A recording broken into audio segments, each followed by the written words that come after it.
Part B, domain and range. So with the domain, it's always describing the x values of the function.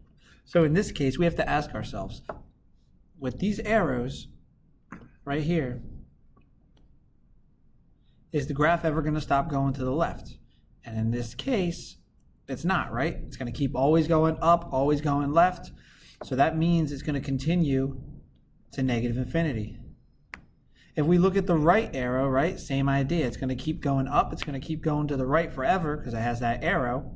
So that means it's going to go to positive infinity. So the x values, it's going to touch all of them. So we represent that by putting negative infinity, comma, positive infinity.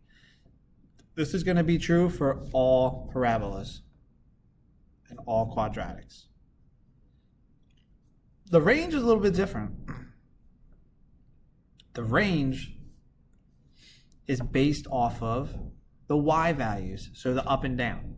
So we always start with the lowest value, and in this case, the lowest y value is right here, the same as the one of the vertex. So it's 1, 2, 3, 4.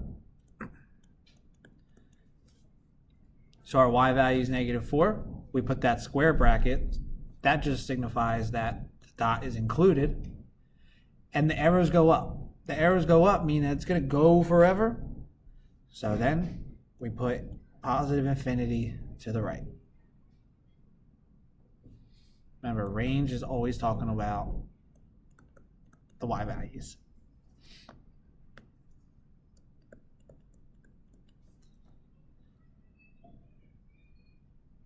All right, example 2, same idea. The domain, so we're always looking at the arrows, the ends of the lines. The left one is going to keep going down into the left forever. So it's going to go, the furthest left it goes is to negative infinity. Remember, domain is x values. The right arrow, same thing. It's always going to go down. It's always going to go to the right. So it's going to go to the right for infinity. So it touches all x values at some point. Now the range is the y values. So what that means, we always go from the lowest value to the highest value. So the lowest y value, if we look at these arrows, is what? The arrows mean that it's going to go forever. So the lowest value it's ever possibly going to be is negative infinity, right?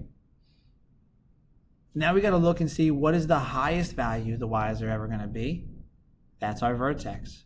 So the y value of that vertex is 1. So this is telling us the lowest it'll be is negative infinity. The highest it's ever going to reach is a positive 1.